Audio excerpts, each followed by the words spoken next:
मैं आप लोगों को कुछ महत्वपूर्ण बातों के बारे में आप लोगों के सामने कुछ बातें रखना चाहता हूँ। साथियों, सबसे पहले हम लोगों को ये ध्यान रखना बहुत जरूरी है कि आज हम लोग इस देश में बहुत सारी समस्याओं को फेस कर रहे हैं।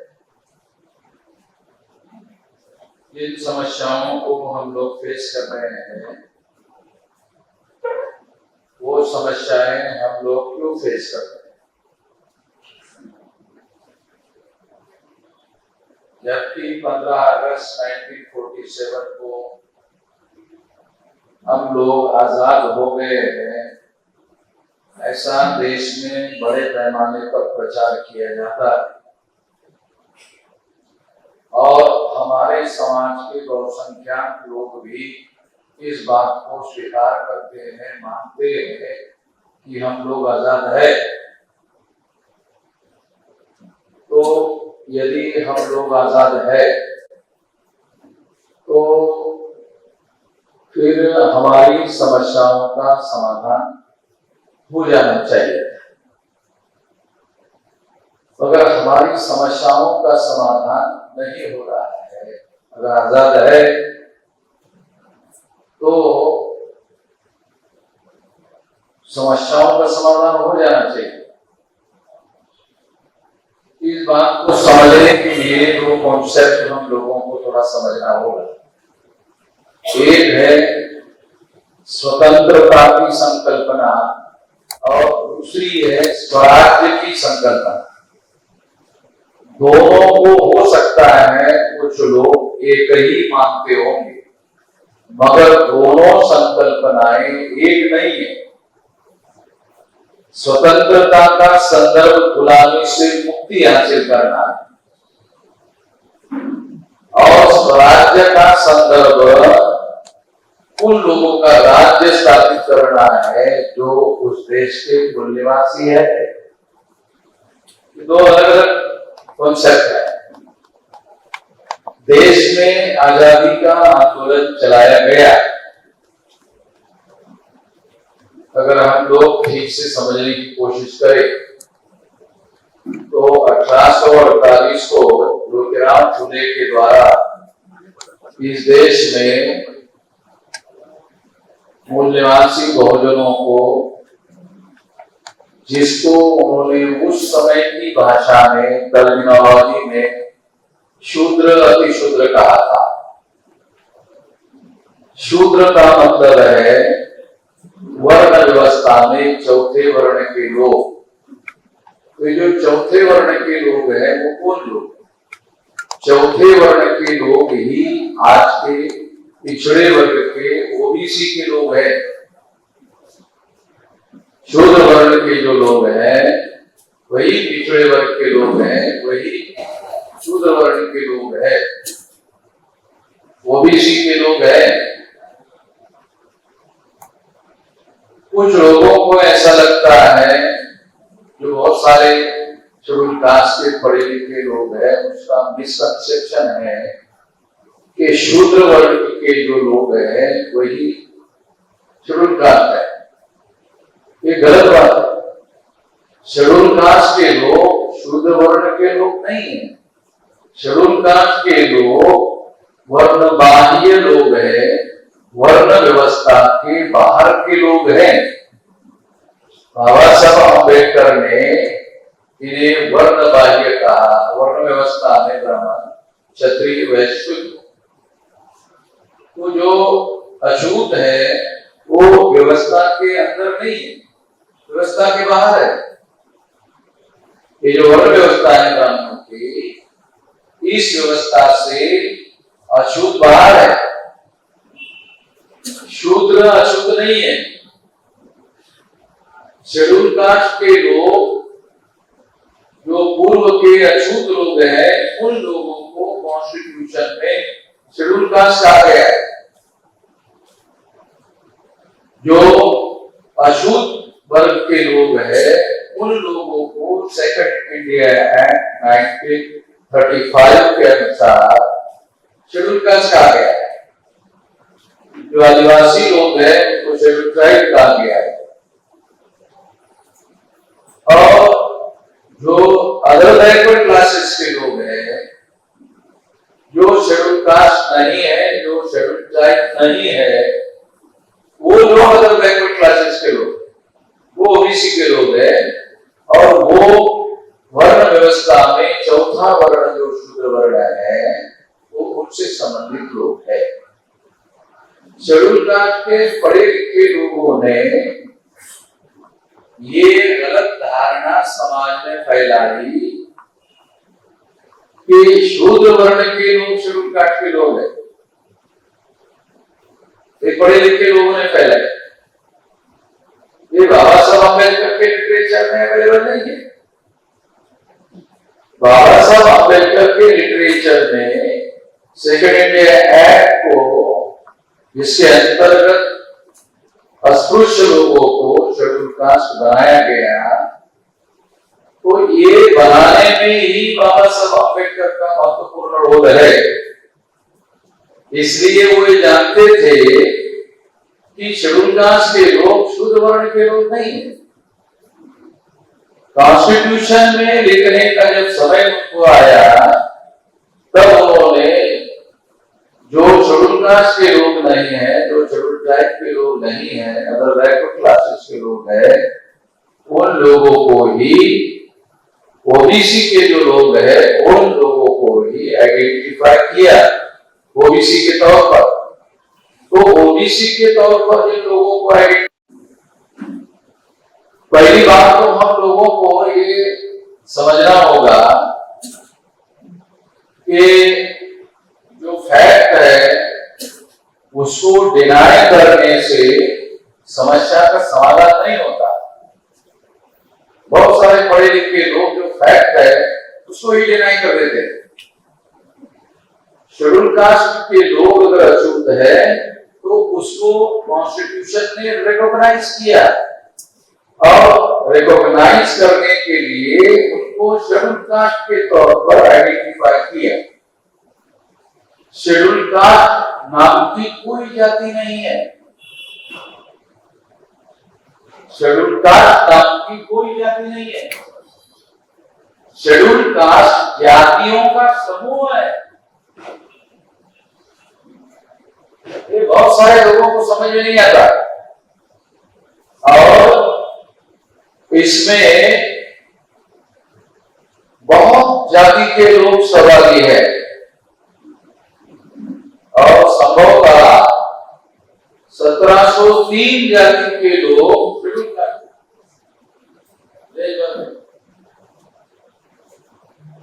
इनको आइडेंटिफाई किया गया। आइडेंटिफाई करने के लिए फैक्ट को रिकॉग्नाइज किया गया जो सोशली बैकवर्ड है, कॉन्स्टिट्यूशनली रिकॉग्नाइज किया गया जो सोशली बैकवर्ड है। दूसरा जो इकोनॉमिकली, जो एजुकेशनली बैकवर्ड है, सोशली बैकवर्ड, एजुकेशनली बैकवर्ड, और तीसरा है सोशली बैकवर्ड होने के साथ साथ जिनके साथ अस्पृश्यता का व्यवहार होता है, इस लोगों को शेड्यूल कास्ट के तौर पर आइडेंटिफाई किया। कॉन्स्टिट्यूशनली है, मुझे या आपको लगता है इसलिए नहीं है, इसको कॉन्स्टिट्यूशनली रिकॉग्नाइज किया गया है। एक कसौटियों को निर्धारित करके किया गया है। क्यों ऐसा किया गया? क्योंकि दूसरे लोगों को अनधिकृत रूप से उसमें एंट्री नहीं कर सकते। तो किसी नॉन शेड्यूल कास्ट, नॉन अछूत जाति को शेड्यूल कास्ट के लिस्ट में शामिल नहीं किया जा सकता। अभी जो शेड्यूल कास्ट की लिस्ट है उसमें किसी और नए जाति को शेड्यूल कास्ट के तौर पर शामिल करना है तो पार्लियामेंट में उस स्टेट के तरफ से विधानसभा में रेजोल्यूशन पास करना पड़ता है, फिर वो गवर्नर के पास जाता है, गवर्नर इस बात को ध्यानपूर्वक स्टडी करता है क्या है, फिर वो राष्ट्रपति को रिकमेंड करता है और राष्ट्रपति को रिकमेंड करने के बाद जो सेंट्रल गवर्नमेंट है उसको पार्लियामेंट के सामने रखते हैं और पार्लियामेंट अगर उसको अप्रूवल देता है तो ही उसको शेड्यूल कास्ट के लिस्ट में शामिल किया जाता है। इतनी क्रिटिकल बात है, इतना आसान नहीं है। ये किसी भी आदमी को आप शेड्यूल कास्ट में शामिल नहीं कर सकते। किसी भी बात को, किसी भी व्यक्ति को, किसी भी समूह को शेड्यूल ट्राइब में शामिल नहीं कर सकते। जो सामाजिक रूप से पिछड़ा है, जो एजुकेशनली पिछड़ा है, और तीसरा जो सामाजिक रूप से पिछड़ा होने के साथ साथ जिनके अंदर ट्राइबल ट्रेट्स है, ट्राइबल ट्रेट्स यानी जो आदिवासियों की जो कसौटियां है वो उसके अंदर अगर है तो ही उन लोगों को शेड्यूल के तौर पर माना जाता है। इस तरह से ये शेड्यूल ट्राइब की लिस्ट तैयार की गई है।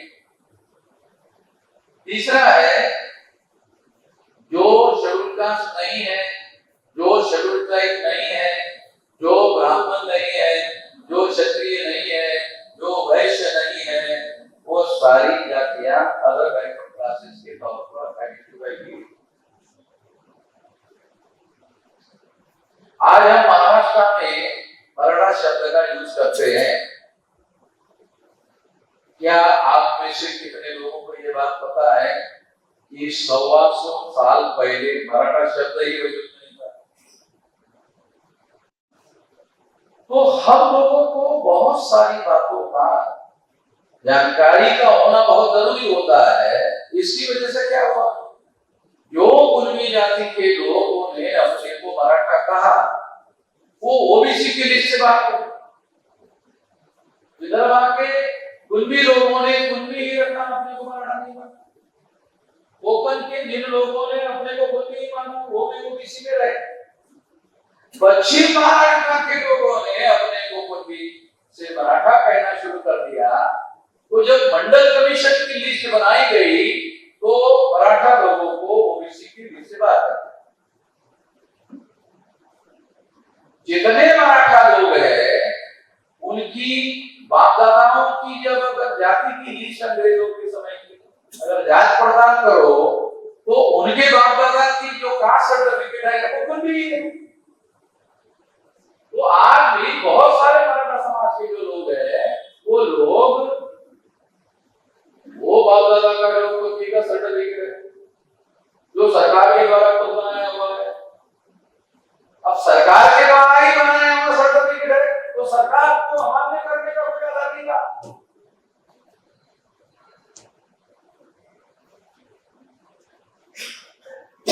तो इस तरह से बहुत सारी बातें हैं और इसकी वजह से क्या होता है, फिर ओबीसी और मराठा के बीच में कॉन्फ्लिक्ट डेवलप होता है और वो कॉन्फ्लिक्ट जो है ब्राह्मण लोग उसको हवा देकर उसको डेवलप करते हैं और उस डेवलपमेंट से क्या होता है, मराठा वर्सेस ओबीसी की लड़ाई हो जाती है।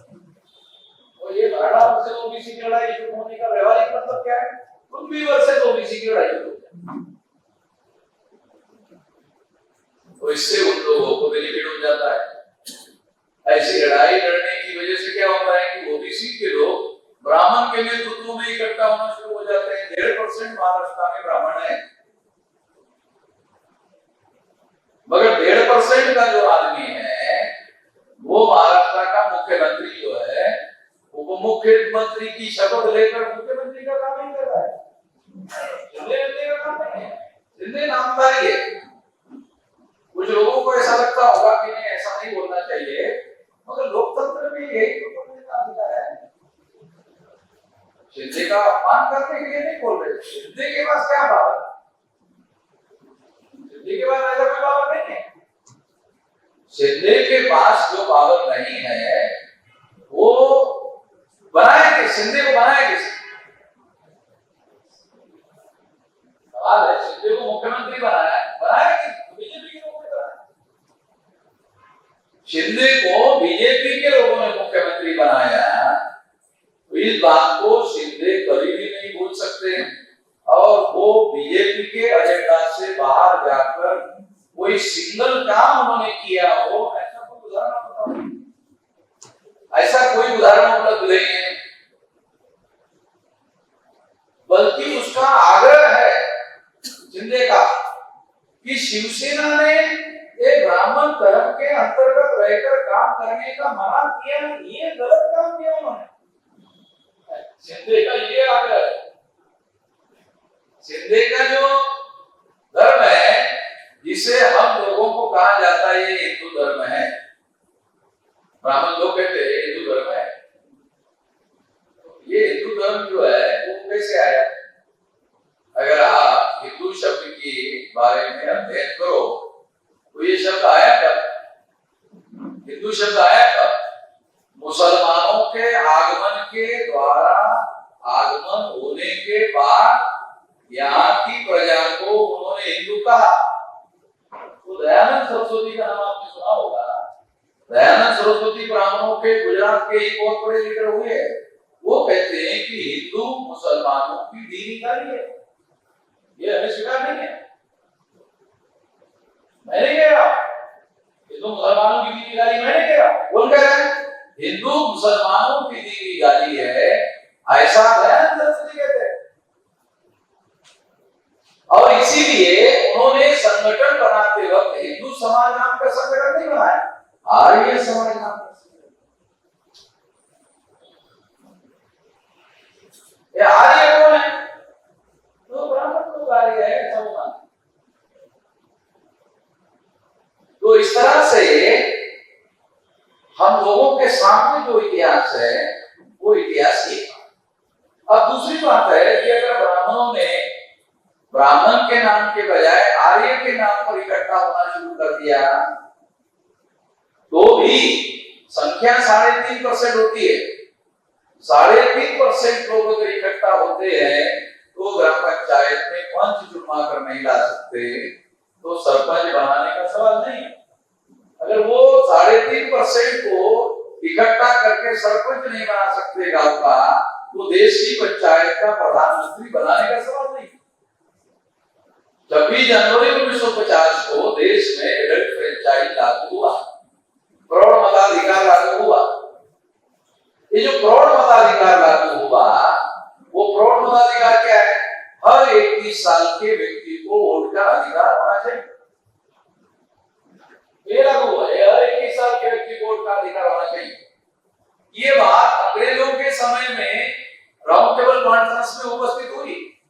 अंग्रेजों का कहना था जिनके पास प्रॉपर्टी है उनको वोट का अधिकार दिया जाएगा, जो टैक्स पेयर है केवल उनको ही वोट का अधिकार दिया जाएगा, केवल पढ़े लिखे लोगों को ही वोट का अधिकार दिया जाएगा। जब ये चर्चा हो रही थी तो राउंड टेबल कॉन्फ्रेंस में बाबा साहब अम्बेडकर उपस्थित थे। अंग्रेज लोगों का यह प्रस्ताव था, तो बाबा साहब अम्बेडकर ने कहा अगर ऐसा है तो फिर तो हमारे लोगों को वोट का अधिकार नहीं मिलेगा। तो मैं इससे सहमत नहीं। तो इसलिए बाबा साहब अम्बेडकर को अंग्रेजों ने पूछा कि फिर कौन सा तरीका है? अभी तो समझ में नहीं आता, इसके अलावा कोई तरीका है, वोट देने का कोई तरीका है? तो बाबा साहब अम्बेडकर ने अंग्रेजों को कहा क्या तरीका है, ये क्या तरीका है? तो उन्होंने कहा हमारे देश में 20 साल के लड़के की शादी होती है और 21 साल होते होते वो बाप बन जाता है। शहरों में थोड़ा सा उम्र बढ़ गया, मगर अभी भी होता है। तो उन्होंने कहा कि जब वो बाप बन जाता है तो वोट का अधिकार, बाप बन गया मगर उसको वोट का अधिकार नहीं। तो वोट का अधिकार जो है इस तरह से एडल्ट फ्रेंचाइज, जिसको एडल्ट माना जाए, और एडल्ट किसको माना जाए? जिसकी उम्र 21 साल है और एजुकेटेड है या नहीं है, प्रॉपर्टी है या नहीं है, टैक्स पेयर है या नहीं है। ये आप लोग सुनकर हैरान हो जाओगे कि इंग्लैंड जैसे बहुत एडवांस कंट्री में महिलाओं को वोट का अधिकार है।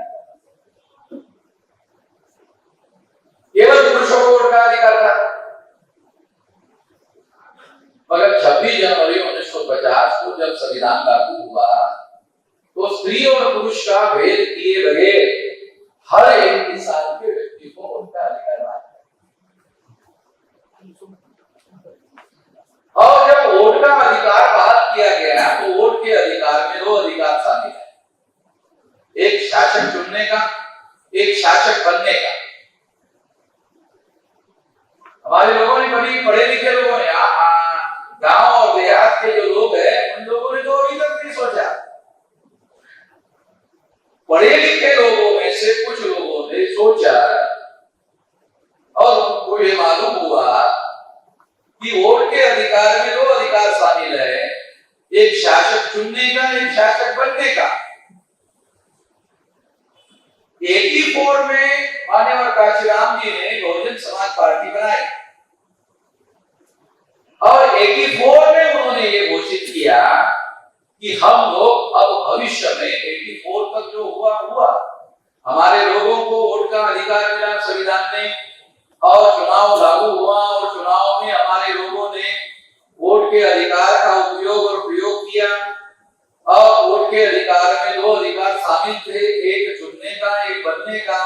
तो हमारे लोगों की मेधा और बुद्धि और विकास चुनने तक सीमित था, इसलिए उन्होंने दूसरों को चुना। तो आप लोगों को पता होगा कि 84 तक दूसरों को शासक चुनते रहे। 84 में काशीराम जी ने बहुजन समाज पार्टी बनाई और उन्होंने ऐलान किया कि हमने ये पार्टी शासक चुनने के लिए नहीं बनाई, शासक बनने के लिए बनाई। केवल कहा नहीं, बल्कि इस पार्टी का उपयोग और प्रयोग करके मायावती को 4 बार उत्तर प्रदेश का मुख्यमंत्री बनाया, 4 बार।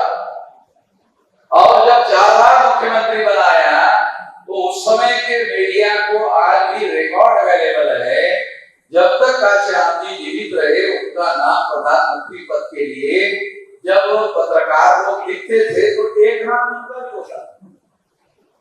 काशीराम जी का नाम जो है प्रधानमंत्री पद के ये दावेदार है, ये दावेदार है, ये दावेदार है, ये तो काशीराम जी का नाम भी दावेदार की लिस्ट में लिया जाता।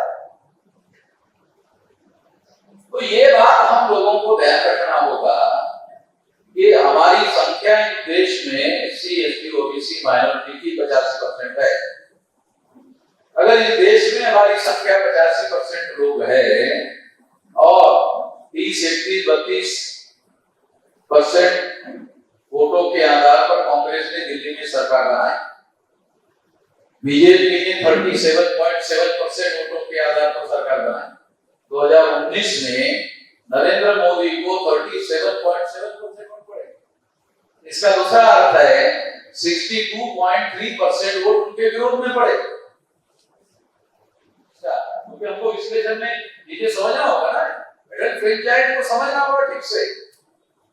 तो एडल्ट फ्रेंचाइज में 62.3% वोट अगर अपोजिशन में पड़े तो अपोजिशन के लोगों को इकट्ठा करके हम लोग सरकार बना सकते हैं, ऐसा 2019 के बाद अपोजिशन पार्टी के लोगों को लगा और इसीलिए सारे अपोजिशन के पार्टी के लोग इंडिया गठबंधन के नाम पर इकट्ठा किए। इंडिया गठबंधन के नाम पर उन्होंने इकट्ठा किया सारे लोगों को। देखो ये घर डेवलपमेंट है, मैं आप लोगों को 2000 साल, 1000 साल, 500 साल, 100 साल क्योंकि हमारे लोगों के सामने अखबार में ये सारी खबरें आती है, विश्लेषण करके हम लोग समझने की कोशिश नहीं करते। आप विश्लेषण करके समझने की कोशिश करो तो आपको पता चलेगा कि एक दल जो है 1885 को कांग्रेस बनाई गई, चटर्जी, मुखर्जी, बनर्जी, गोखले, तिलक, सावरकर के लोगों ने कांग्रेस बनाई, नेशनल कांग्रेस 1885 को। और जिन ब्राह्मणों ने ये कांग्रेस बनाई उन्होंने 15 अगस्त 47 को पंडित जवाहरलाल नेहरू को प्रधानमंत्री बनाया। ये तो रिकॉर्डेड बातें हैं। दूसरा 1952 को जब प्रथम लोकसभा का चुनाव हुआ तो आरएसएस के लोगों ने जो संगठन बनाया था उसी के द्वारा उन्होंने जनसंघ बनाया, जनसंघ के माध्यम से चुनाव लड़ा। तो आप सुनकर हैरान हो जाओगे कि भारतीय जनता पार्टी के लोग जो आज है उन लोगों को कैंडिडेट खड़े रखने के लिए नहीं मिलते, जनसंघ के लोगों को कैंडिडेट खड़े रखने के लिए नहीं मिलते। तो उन लोगों ने जिनको कैंडिडेट खड़े रखने के लिए नहीं मिलते थे, उन लोगों के द्वारा आज केंद्र में सत्ता पर उन्होंने काबिज किया। तो केंद्र में उन्होंने सत्ता पर काबिज किया, सत्ता पर नियंत्रण किया, तो वो एससी एसटी ओबीसी के लोगों को मुसलमानों के विरोध में लगातार भड़काकर हिंदू बनाया। कभी किसी ब्राह्मण का नाम आप नहीं बता सकते कि ब्राह्मण लोगों ने हिंदू धर्म के श्रेष्ठ सिद्धांतों का प्रचार किया। किसी ब्राह्मण का नाम याद है आपको? हिंदू धर्म के श्रेष्ठ सिद्धांतों का प्रचार करने के लिए किसी ब्राह्मण ने प्रचार किया, ये हिंदू धर्म के श्रेष्ठ सिद्धांत है। हिंदू शब्द ही मुसलमानों के आक्रांता मुसलमानों के द्वारा किया हुआ शब्द है। हिंदू भारतीय शब्द नहीं है। जो आक्रांता मुसलमान भारत में आए उन लोगों ने यहाँ की प्रजा को हिंदू नाम दिया। हिंदू नाम कैसे आया? तो सिंधु से हिंदू शब्द बना। तो किस बात का उच्चारण ये लोग कर नहीं पाते थे, इसलिए सिंधु शब्द का उच्चारण हिंदू हुआ और उन्होंने हिंदू कहना शुरू कर दिया और इस तरह से यहाँ की प्रजा को उन्होंने हिंदू कहना शुरू कर दिया। ब्राह्मणों के लिए अंग्रेजों के लिए अनुकूल था। अंग्रेजों के लिए अनुकूल क्यों था?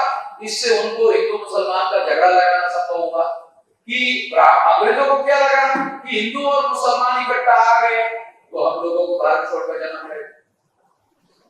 तो उनको लड़ाने के लिए अंग्रेजों ने हिंदू मुसलमान का झगड़ा लगाया, इनको लड़ाने के लिए झगड़ा लगाया और इसी से भारत का विभाजन हो गया। हिंदू मुसलमान की जो थ्योरी है उसी थ्योरी को प्रमोट किया अंग्रेजों ने। क्यों प्रमोट किया? क्योंकि हिंदू मुसलमान को इनके झगड़े को अगर प्रमोट करेंगे तो दोनों लोग आपस में लड़ते रहेंगे और दोनों लोग आपस में लड़ते रहेंगे तो अंग्रेजों को भारत से भगाने का उनको मौका नहीं मिलेगा, तो इकट्ठा नहीं हो पाएंगे। इसलिए अंग्रेजों ने इस बात को प्रमोट किया। अब एससी एसटी ओबीसी के जो लोग हैं, जिन लोगों के जातियों के टुकड़े 6000 से ज्यादा है, तो ब्राह्मणों ने यानी जिन अंग्रेजों ने हिंदू मुसलमान का झगड़ा लगाने के लिए हिंदू मुसलमान की थ्योरी डेवलप की, विकसित की, प्रमोट की, उसी थ्योरी को आरएसएस के लोग, भाजपा के लोग, एससी एसटी ओबीसी के 6000 जाति के टुकड़ों को हिंदू के नाम पर इकट्ठा करने के लिए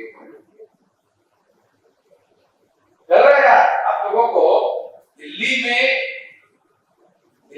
अगर 3.5% ब्राह्मण जो ग्राम पंचायत में पंच और सरपंच नहीं बना सकते, उन लोगों ने देश का प्रधानमंत्री बनाया। ये हिंदू मुसलमान की थ्योरी है। जिस थ्योरी ने भारत के टुकड़े किए, जिस थ्योरी ने भारत का विभाजन किया, उसी थ्योरी को ब्राह्मणों ने प्रमोट किया। प्रमोट करने के पीछे क्या मतलब था कि एससी एसटी ओबीसी के नाम पर ब्राह्मणों के नेतृत्व में लोग इकट्ठा नहीं किए जा सकते। शेड्यूल कास्ट के लोग शेड्यूल कास्ट के नाम पर इकट्ठा होंगे, उसका नेतृत्व ब्राह्मण नहीं कर सकता। शेड्यूल ट्राइब के लोग शेड्यूल ट्राइब के नाम पर इकट्ठा होते हैं तो ब्राह्मण उसका नेतृत्व नहीं कर सकता।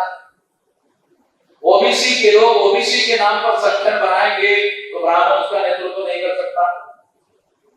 मगर एससी एसटी ओबीसी को हिंदू के नाम पर इकट्ठा करेंगे तो ब्राह्मण ही उसका नेता हो सकता है।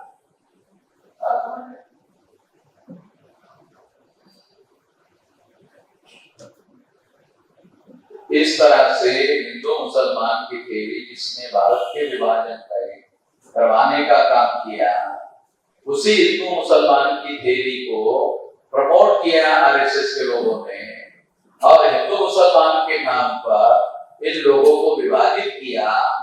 मुस्लिम लोग आरएसएस के दांव पेच को समझ नहीं पा रहे, वो इनडायरेक्टली उनके दांव पेच के शिकार हो रहे। मैं मुस्लिम लोगों को, जो मुसलमानों के इंटेलिजेंसिया है, उन लोगों को अनुरोध करना चाहूंगा कि इस इजी वे का उपयोग मत करो। मुसलमान इस इजी वे का उपयोग क्यों कर रहा है? क्योंकि उसको लगता है ऐसा करने से मुसलमानों को इकट्ठा किया जा सकता है। मुसलमानों के लीडर को क्या लगता है? ऐसा करने से मुसलमानों को इकट्ठा किया जा सकता है।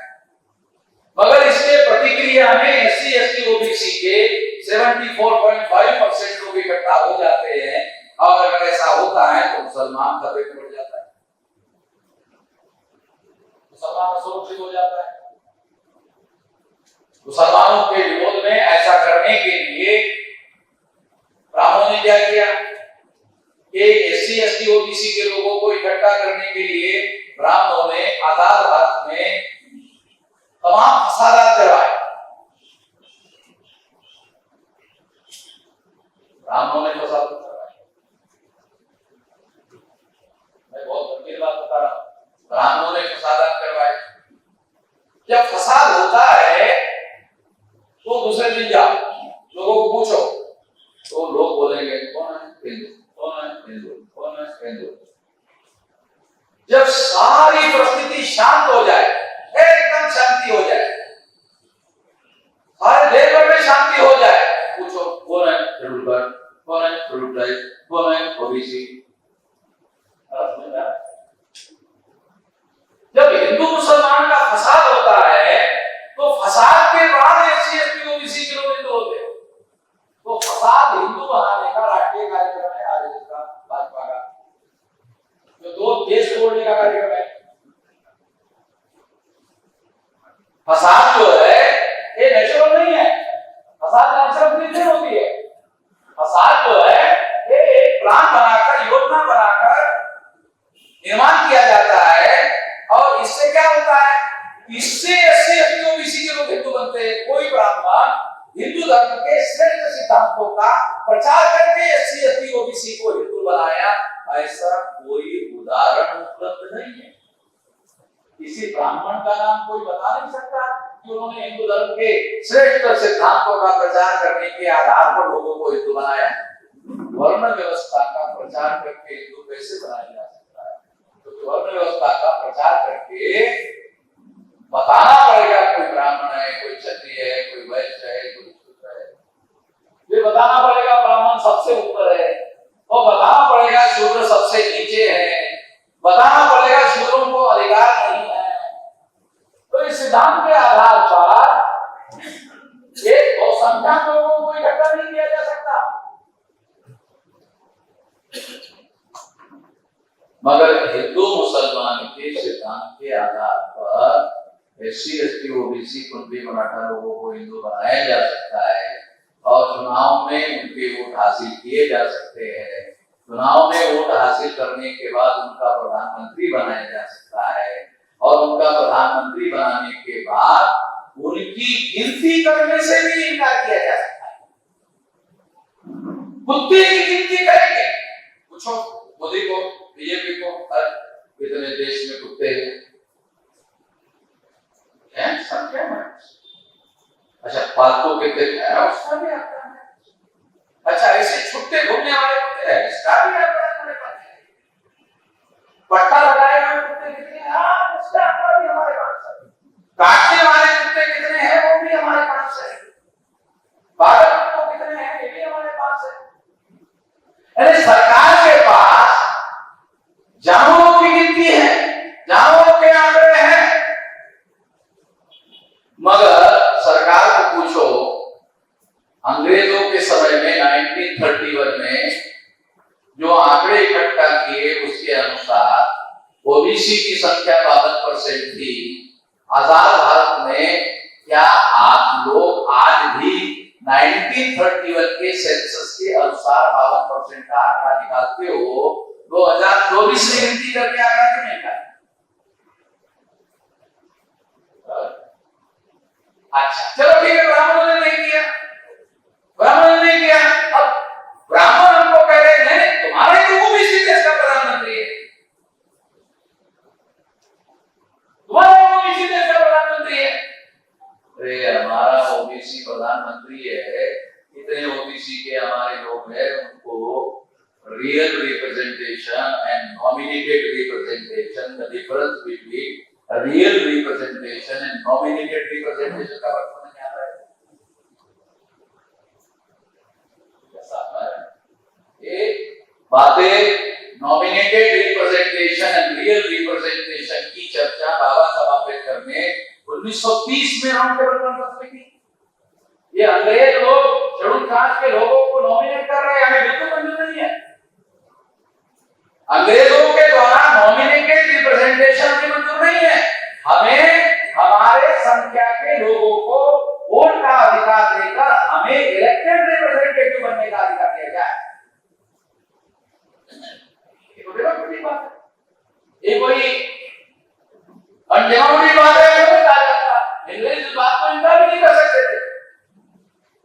ब्राह्मणों को लगा सोशल बेस के आधार पर शेड्यूल कास्ट के लोग अगर इस तरह से रिप्रेजेंटेशन डेवलप होगा तो शेड्यूल ट्राइब का होगा, ओबीसी का होगा, और फिर ब्राह्मणों के द्वारा नॉमिनेटेड रिप्रेजेंटेशन खत्म हो जाएगा, अंग्रेजों के द्वारा नॉमिनेटेड रिप्रेजेंटेशन खत्म होगा। केवल इतना ही नहीं होगा, ब्राह्मणों के द्वारा नॉमिनेटेड रिप्रेजेंटेशन भी खत्म होगा। Narendra Modi is not a real representative of OBC, ये नॉमिनेटेड रिप्रेजेंटेटिव है ब्राह्मणों। ये आरएसएस के द्वारा, बीजेपी के द्वारा नरेंद्र मोदी को नॉमिनेट किया हुआ है।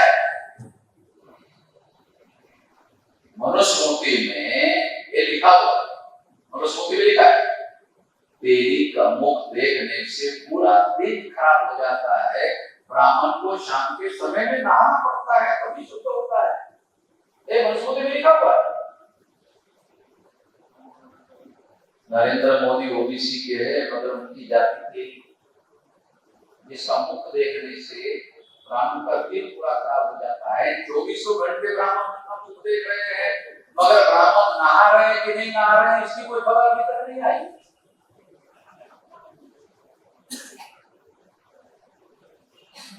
भाई ये बात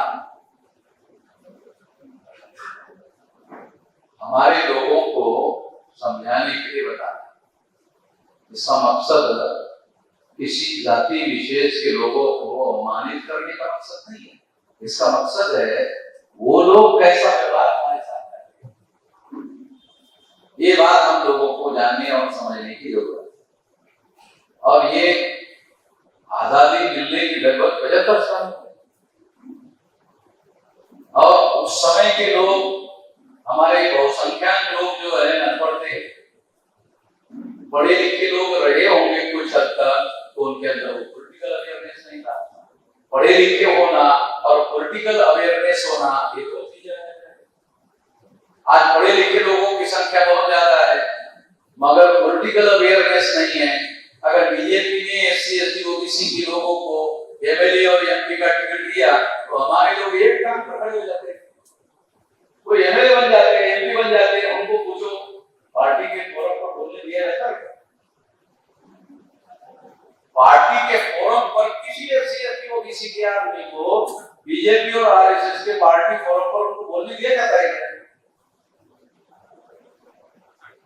जब पार्टी के फोरम पर नहीं बोलने दिया जाता, पार्लियामेंट में कोई एससी एसटी ओबीसी का आदमी जो बड़े पैमाने पर 77 मेंबर पार्लियामेंट एससी एसटी के है, 131 मेंबर पार्लियामेंट रिजर्व कोटा है एससी एसटी का, उसमें 77 लोग schedule caste schedule tribe BJP के अंदर है 303 में से। अगर 303 में से 77 माइनस करो तो बीजेपी की सरकार भगड़ा गिर जाएगी। बहुमत के लिए 272 सीटें चाहिए, उसके विरोध में काम करते हैं। आप लोग सुनकर हैरान हो जाओगे, पिछले 10 साल में नरेंद्र मोदी के काल में रिजर्वेशन शब्द भी उच्चारण नहीं किया। अगर आप मीडिया का अध्ययन करो तो आपको पता चलेगा ये 10 साल में आपको ऐसा दिखाई देगा रिजर्वेशन शब्द भी नहीं उच्चारण किया।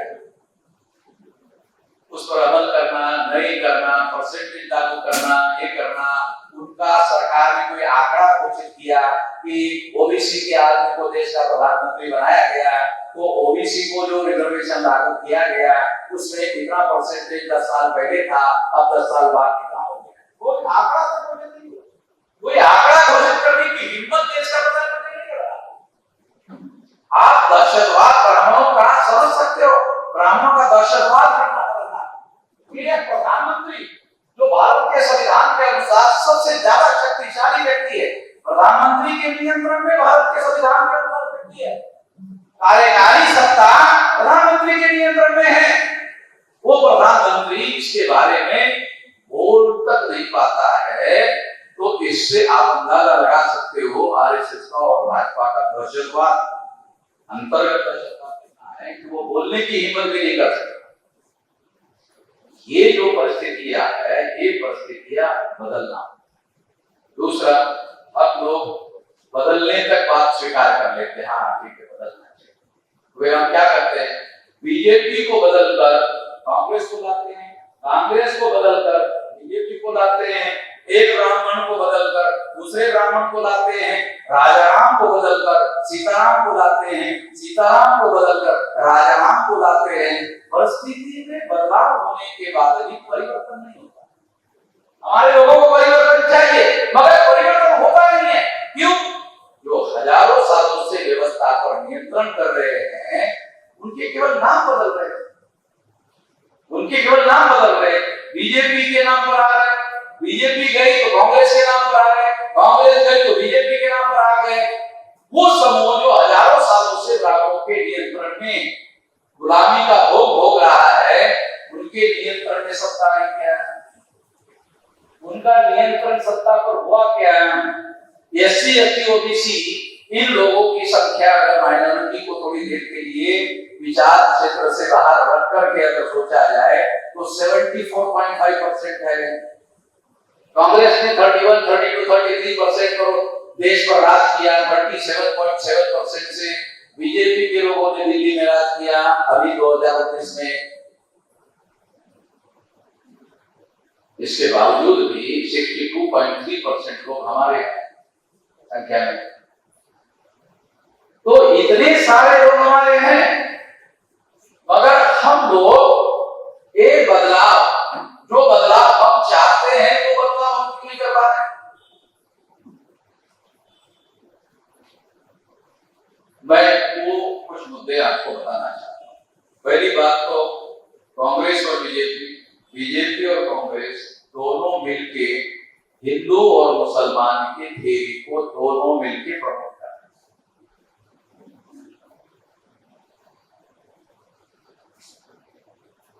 मगर आप लोगों का सोच और मेरे सोच में क्या अंतर है? आपके बनते हैं बीजेपी के लोग ऐसा, मैं क्या कह रहा हूं, कांग्रेस और बीजेपी और कांग्रेस दोनों मिलकर इस थ्योरी को प्रमोट कर रहे हैं। क्यों? क्योंकि इससे हिंदू मुसलमान के थ्योरी से एक बात होती, वो कौन सी, कि मुसलमान अलग हो जाता है और वो मुसलमान आंख लगाकर कांग्रेस से नहीं खड़ा होता। ओके, 15% तो बगैर कुछ ये बगैर मुसलमानों के लिए नए शब्द का उल्लेख कांग्रेस के इलेक्शन मैनिफेस्टो में नहीं होता है और आग लगाकर 15% वोट मिल जाए। अभी हमारे लोगों ने सोचा इसके बारे में। दूसरा, ब्राह्मण लोगों की स्ट्रेटजी बता रहा हूं, इसमें कांग्रेस और बीजेपी और कांग्रेस म्यूचुअल अंडरस्टैंडिंग, अंग्रेजी का शब्द यूज करो, म्यूचुअल अंडरस्टैंडिंग। म्यूचुअल अंडरस्टैंडिंग का क्या मतलब है? आपसी समझदारी। ये समझदारी दो तरीके से हो सकती है कि वो लोग फॉर्मल वे में सलाह मशवरा करते होंगे, एक बार। दूसरा, इनफॉर्मल वे में सलाह मशवरा करते होंगे। दोनों के तरीके का उपयोग करते होंगे, फॉर्मल वे का भी करते होंगे, इनफॉर्मल वे का भी तरीका करते होंगे। ये सारी चीजें सीक्रेटली करते होंगे, हम लोगों को पता नहीं, क्योंकि मीडिया उनके नियंत्रण में है, इसलिए इसकी कोई खबरें हमारे पास आती नहीं है, इसकी कोई जानकारी हमारे पास आती नहीं है। इसलिए हमें पता नहीं चलता कि ये लोग किस तरह से सलाह करते हैं। मगर जब मुसलमान हिंदू ऐसा मामला होता है तो मुसलमान का 15% एक ही झटके में कांग्रेस के हिस्से में चला जाता है। मुसलमान कभी ये नहीं सोचते, सोचना चाहिए क्योंकि इस परिस्थिति से बाहर निकलने का जरिया है। वो ये सोचना चाहिए कि अगर हम मजलूम हैं, मुसलमान मजलूम हैं, तो मुसलमान जो मजलूम है वो 15 अगस्त 47 के बाद बनाया हुआ मजलूम। आजादी के आंदोलन के दौरान आप सुनकर हैरान हो जाओगे, कई स्टेट ऐसे थे जहां के मुख्यमंत्री मुसलमान हुआ करते, कई राज्यों में मुख्यमंत्री। तो 15 अगस्त 47 के पहले मुसलमान मजलूम समाज का हिस्सा था, शासक बन गए। आजादी मिलने के बाद मुसलमान मजलूम वर्ग के साथ, और मजलूम वर्ग में शामिल होने के बाद मुसलमानों को सोचना चाहिए था कि हजारों साल से इस देश में कौन मजलूम है। उनको पता चलता schedule caste, schedule tribe, OBC ये लोग मजलूम। तो मुसलमानों को इनके साथ में कोऑर्डिनेशन करना चाहिए था, इसके लिए पहल करना चाहिए था। ऐसा उनकी तरफ से पहले नहीं हुआ, आज भी हो रहा है, ऐसा कोई दिखाई दे रहा है। वो आंख लगाकर ये मानकर चल रहे हैं कि कांग्रेस हमारा, कांग्रेस तो ब्राह्मणों का संगठन है। सेकुलर ब्राह्मण हो या कम्युनल ब्राह्मण हो, दोनों ब्राह्मण ये नहीं उदाहरण करते, प्रचार के लिए सेकुलर है। कितने हमारे लोगों को समझ में आता है सेकुलर ब्राह्मण के गले में जनेऊ नहीं है क्या? किसी को पता है? सेकुलर ब्राह्मण के गले में भी जनेऊ है, कम्युनल ब्राह्मण के गले में भी ब्राह्मण जनेऊ है, दोनों के गले में जनेऊ है। दोनों ब्राह्मणिकल सोशल ऑर्डर को फॉलो करते हैं, जन्म से लेकर मृत्यु, और मृत्यु के बाद भी वो दोनों ब्राह्मण उसी संस्कार में अपना सारा का सारा काम करते हैं। किसी प्रकार का कोई परिवर्तन नहीं होता, इसलिए यही चलता रहता है। तो इससे उनको क्या खतरा है? इसलिए वो क्या करते हैं, हिंदू मुसलमान की खेती उनके लिए फायदा है, क्योंकि एक ही झटके में उनको दो बेनिफिट है। एक 15% मुसलमान एक ही झटके में ब्राह्मण के समर्थन में खड़े हो जाते हैं, जो मजलूम के समर्थन का होने चाहिए नहीं होते। दूसरा, एससी एसटी ओबीसी जो हजारों सालों के मजलूम है वो हिंदू बना दिए जाते हैं, और मुसलमानों की इच्छा हो या ना हो, मुसलमानों का आचरण एससी एसटी ओबीसी को हिंदू बनाने में इनडायरेक्टली ब्राह्मणों को साथ सहयोग कर रहा है। तो मुसलमानों के बहुत विरोध में ये जो हो रहा है, या मुसलमान कर रहे हैं या हिंदू मुसलमान की खेती को प्रमोट कर रहे हैं, इससे मुसलमानों को संगठित करने का मौका मिल रहा है, ऐसा मानकर वो कर रहे हैं। इसका परिणाम एससी एसटी ओबीसी को हिंदू बनाने में इनडायरेक्टली ब्राह्मणों को मदद कर रहे हैं,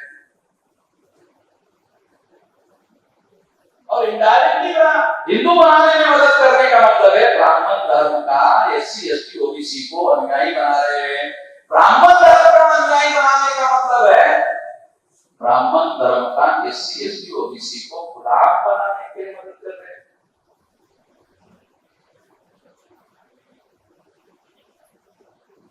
ये काम हो रहा है, देश में हो रहा है, और ये काम जो देश में हो रहा है ये लगातार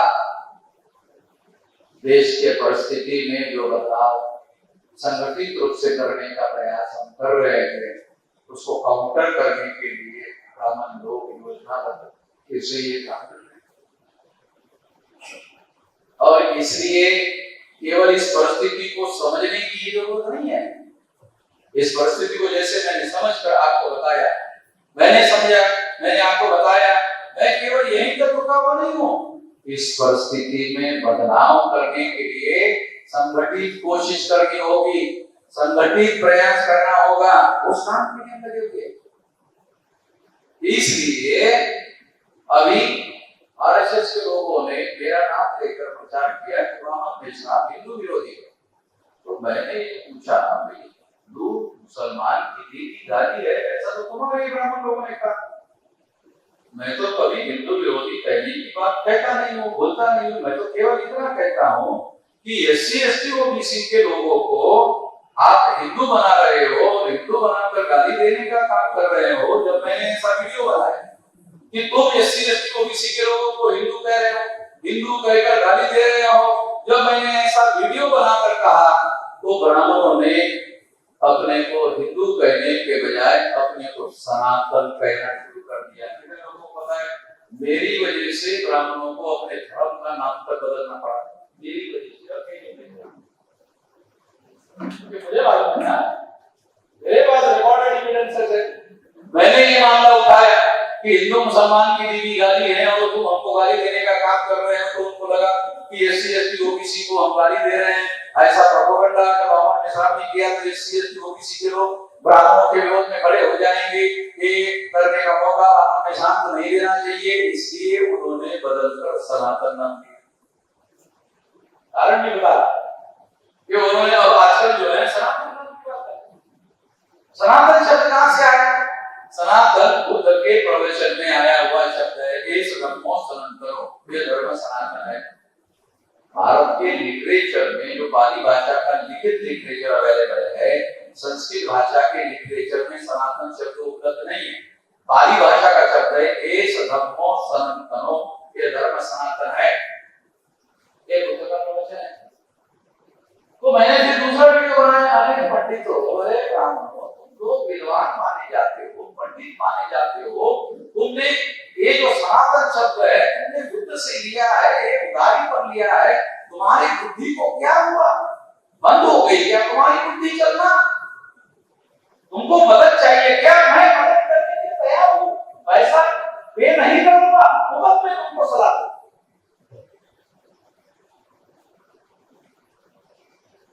तुमको मुफ्त में सलाह दूंगा।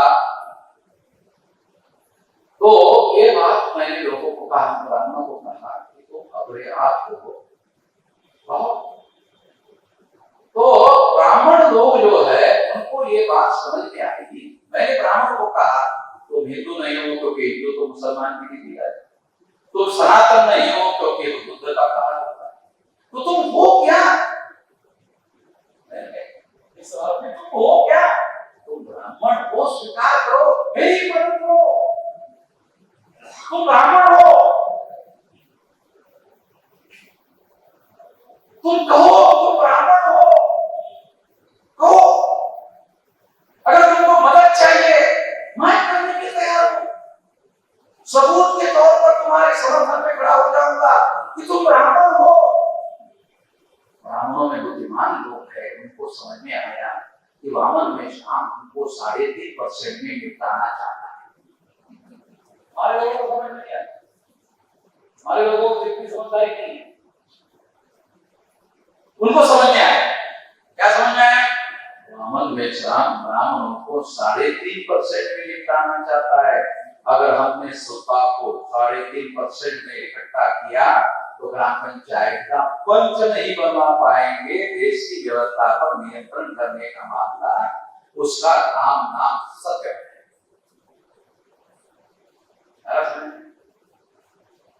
जो ब्राह्मणों को समझ वो आपको हमारे लोगों को समझ में नहीं आते। मेरी वजह से, मेरी अकेले की वजह से देश भर में ब्राह्मणों को तमाम दावों देने पड़ रहे हैं। क्यों? मैं 18 साल 3-4 महीने की मेरी उम्र थी, अभी मेरी 67 साल की उम्र है। इतना लंबा साल, लगभग 48-49 साल हो गए। इतने साल से मैं इस संगठित शक्ति निर्माण करने का काम कर रहा हूँ। 36 में से 32 राज्यों में 625 जिलों में संगठन बनाया और 2030 तक 6 लाख गांव का संगठन खड़ा हो जाएगा। 6 लाख गांव का हो जाएगा क्या मतलब? अल्लाह ताला बना देगा। नहीं, अल्लाह ताला तो कहता है तुम अपनी मदद करो तो फिर मैं तुम्हारी मदद करूं। तुम अपनी मदद ही नहीं करोगे और सारा कुछ अल्लाह ताला के ऊपर छोड़ दोगे तो अल्लाह ताला तुम्हारी मदद करने वाला नहीं है। तुम कुछ करो। तो इसलिए हम लोगों ने लगातार शक्ति का निर्माण किया, उसी बल के आधार पर 2030 तक 6 लाख गांव का संगठन खड़ा हो जाएगा, 6.5 लाख गांव। और अगर 6 लाख गांव का संगठन खड़ा हो जाए और 9 अगस्त 1942 की तरह जैसे गांधी जी ने अंग्रेजों के विरोध में आंदोलन चलाया था, आंदोलन का नाम था, अंग्रेजों को गांधी जी ने कहा था चले जाओ। अंग्रेजों को गांधी जी के द्वारा ये कहा गया चले जाओ।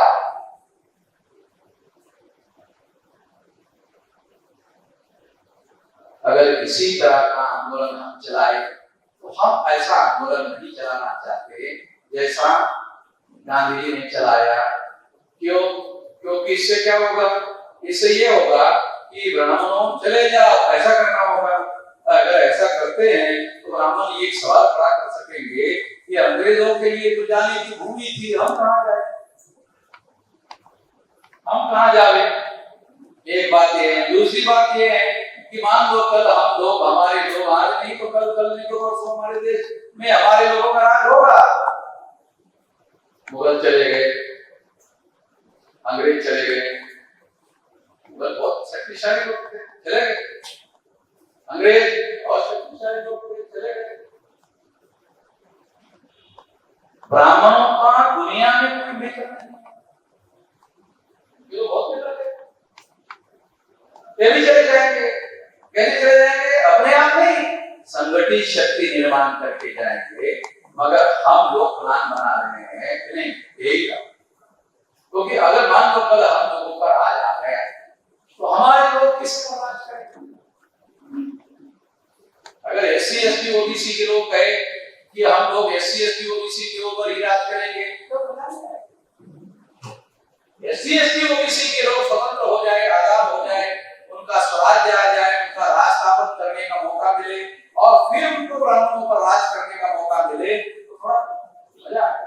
हम लोग जब खाना खाते हैं तो खाना खाने के दौरान हम लगे होते थोड़ा सा थोड़ा अचार है क्या? क्यों? थोड़ा सा जुबान में टेस्ट आना चाहिए। क्यों आना चाहिए? उसी तरह से हम लोगों का राज होगा, हम लोगों को राज करने में भी मजा होना चाहिए।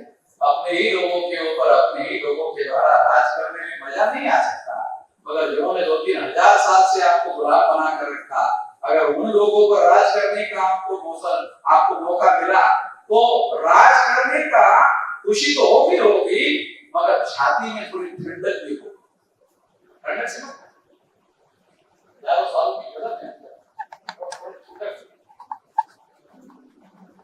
ठंडक होना भी जरूरी है।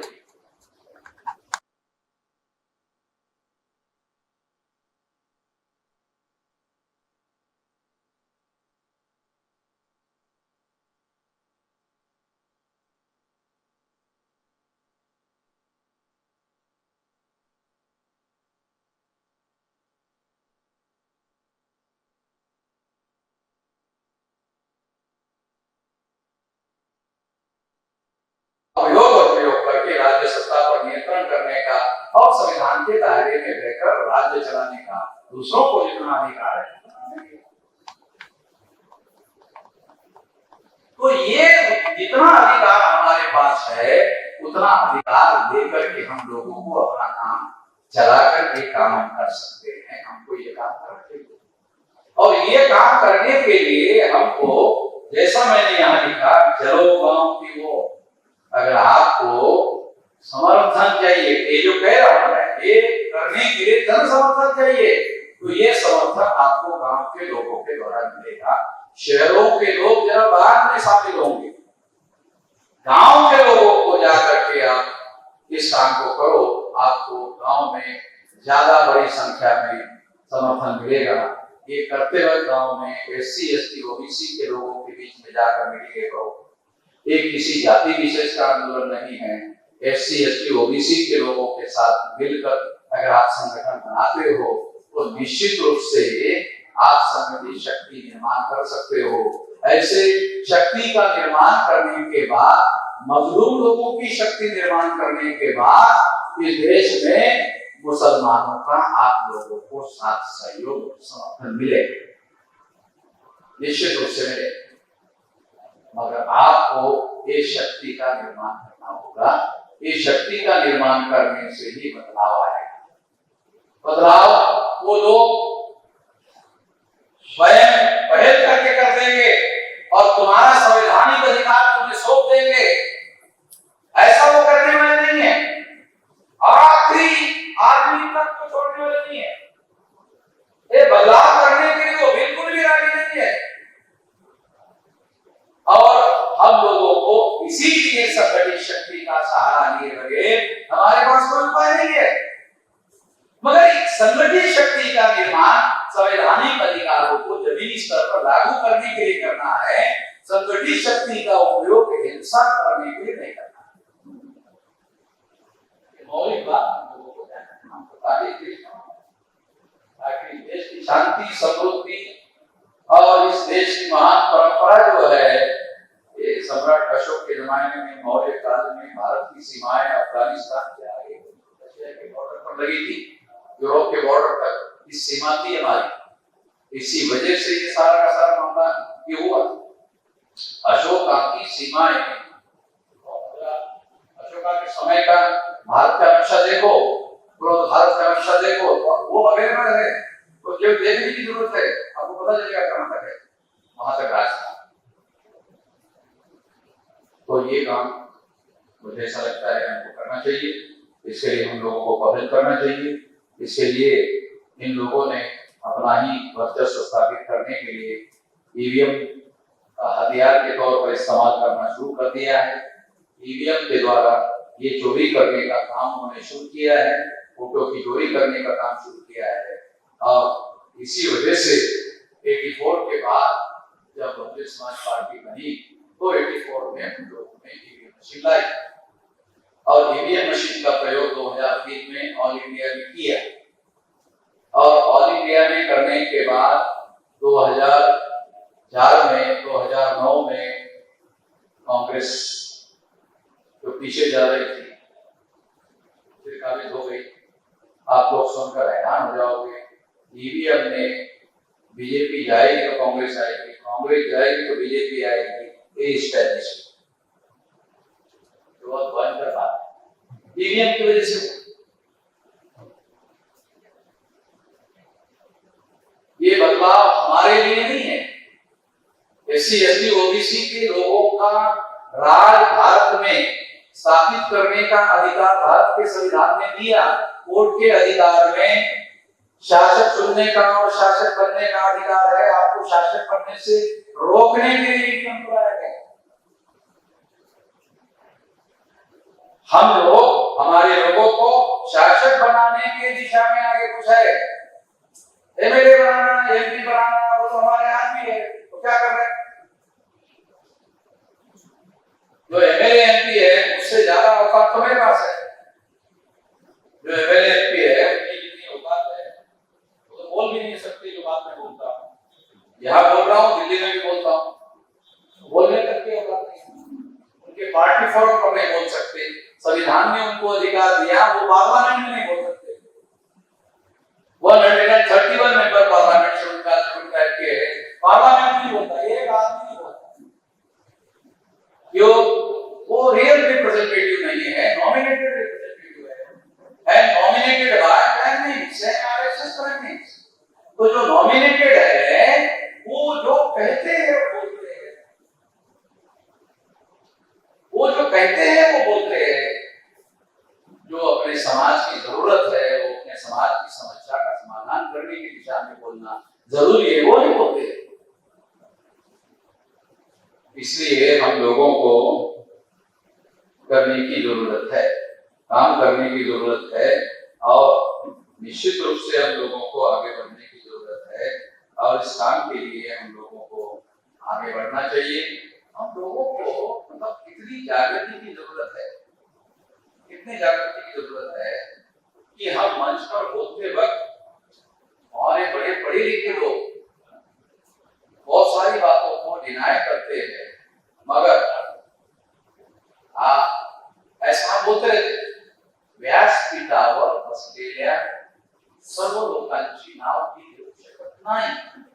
हो, व्यासाचं नाव कसं इथं तो 2000 वर्षापूर्वीचा व्यास त्याचं नाव घेऊन राहिले आणि इथं बसलेल्या लोकांचं नाव व्यास नाही.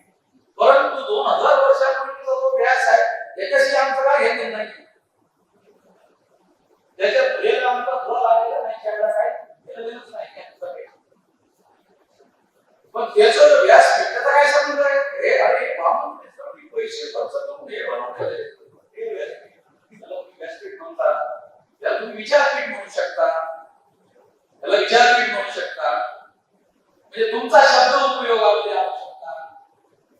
म्हणजे मला सांगायचं होतं काय, भाषा सुद्धा आपल्याला आपली वापरता येते. एवढी समजदारी आपल्या अंदर विकसित होऊ शकते नाही. शब्दांचे फरक करता येऊ शकत नाही एवढी आपल्यामध्ये जागृती आली नाही. कोणते शब्द शासक वर्गातील त्यांच्या सोयीसाठी निर्माण केलेले आहे आणि कोणते शब्द हे आपल्यासाठी आपण निर्माण केले आहे. याला अंग्रेजीमध्ये टर्मिनॉलॉजी म्हणतात. तुमची जर विचारधारा वेगळी आहे तर त्या वेगळ्या विचारधारेची टर्मिनॉलॉजी वेगळी असली पाहिजे, त्याचे शब्द वेगळे असले पाहिजे.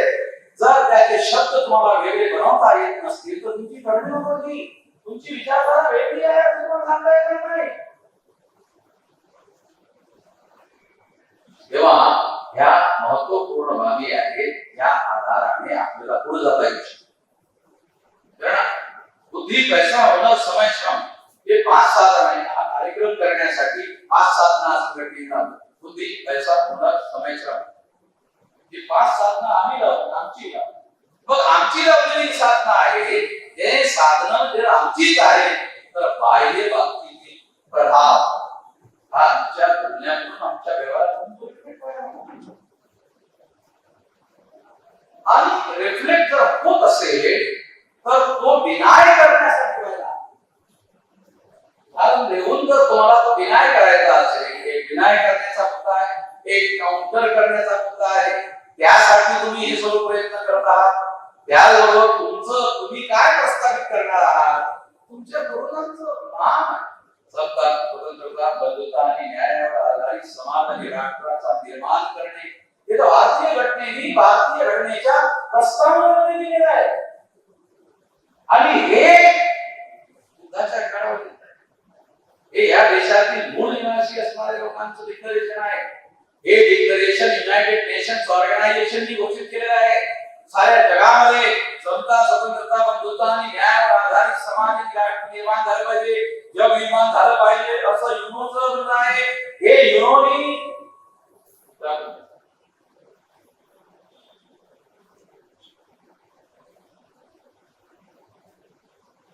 तेव्हा हे सांगण्याचा मुद्दा काय, आपण काय करतो त्याच्याबद्दल गौरव करत राहतो आणि त्याच्या सिद्धांताच्या बाबतीमध्ये आम्ही गौरव कमी करत राहतो, त्याच्या इम्प्लिमेंटेशनच्या बाबतीमध्ये गौरव कमी करत राहतो.